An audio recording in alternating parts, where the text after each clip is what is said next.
So this is not going to be an overreaction to the first game in 9 or so months for the Warriors, but there were some things that were kind of concerning for them.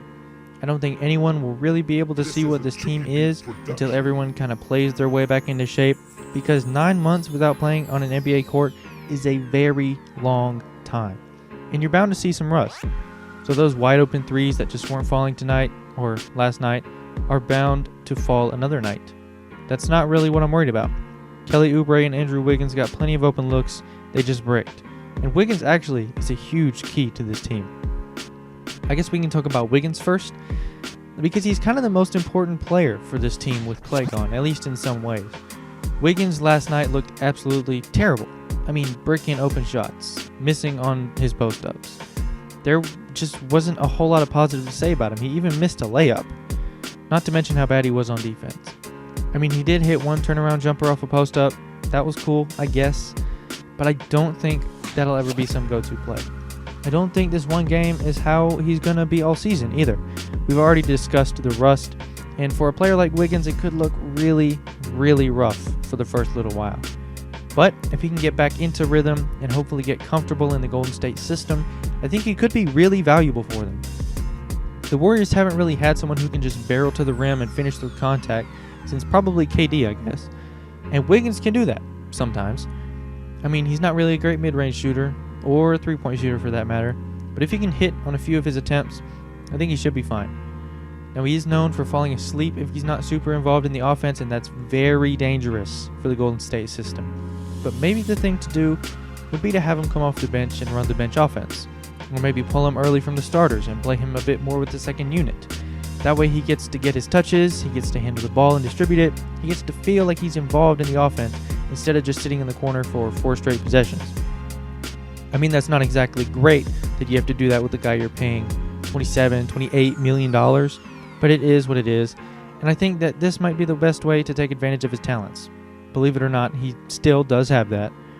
But I'll be honest with you.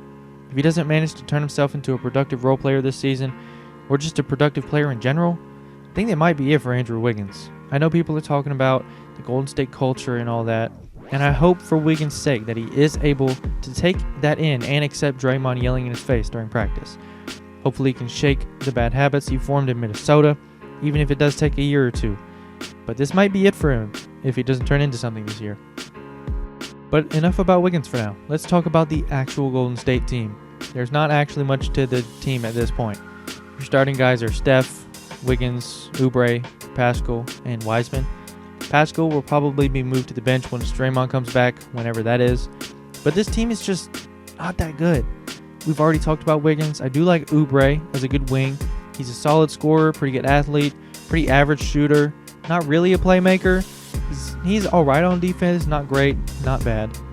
I'll be honest, I don't know a ton about Pascal. I know he's a solid mid-range shooter and needs to improve from 3. He's not really that great on the defensive side of the floor, but he's a solid player to have. Not someone you really want starting, but he should be coming off the bench soon. Then there's Wiseman, who looked like a rookie. I mean, he's 7'1", and he looks enormous when he's on the court. We'll just have to see his development on defense and how he looks when he's actually been playing basketball for a while. He did take a few jumpers when he was open. That was something, I suppose. I don't really have a take on Wiseman, except he's very big, and it was unfortunate that his first game had to come against KD and Kyrie. But anyway, this team struggled something awful on offense last night. I mean, the defense got to just kind of play off Wiggins and Oubre a little bit, which allowed them to pay a lot more attention to Steph, and it showed. I mean, with Steph running around on the wings, instead of it being Klay, it's Pascal and Wiggins. There's also nobody to get the ball to Steph with Draymond out. But Steph did look good in simple pick and roll action. He got a lot of pull-up jumpers that didn't go, but I imagine once he gets back in the groove of things, that those will go in. But the offense when Steph is on the bench, pretty atrocious. I mean, towards the beginning, when I was actually paying attention, it was really just handoffs and dudes pulling up for threes.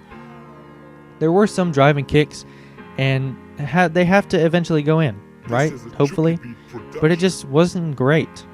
I already said earlier, maybe have the offense go through Wiggins on the bench, and they did some of that. He got his fair share of drives and post-ups and stuff like that. And with Wiggins coming off the bench, or at least playing with the second unit, it'll allow him to go against second unit players. Maybe that'll get him in a groove. Maybe that'll get his confidence up. I don't really know. But I mean, when your offense is Pascal and Oubre taking guys off the dribble every other possession, it's not super great. I saw Pascal do a size up a few times and do a pull-up mid-range shot. That's not what you want your offense to devolve into when Steph is off the court. But I do expect the offense to be better. They missed a lot of wide-open shots, and that will most likely go in eventually. So it's not as bad as it looks, but it's definitely not as good as I thought it would be. So I had them at the 5 seed. They might be slipping a little lower if things kind of continue with this trend, because this team is just not as good as the Warriors teams in the past years. Obviously, they're missing Clay, but it's just, unless somebody comes out, I'm not really sure what this Warriors team is going to be on offense or defense, to be honest. It could be pretty rough. But anyway, if you enjoyed the video, consider leaving a like and subscribing to the channel. I'd greatly appreciate it. Let me know what you think down in the comments. If you didn't like the video, leave a dislike. And y'all, have a good one.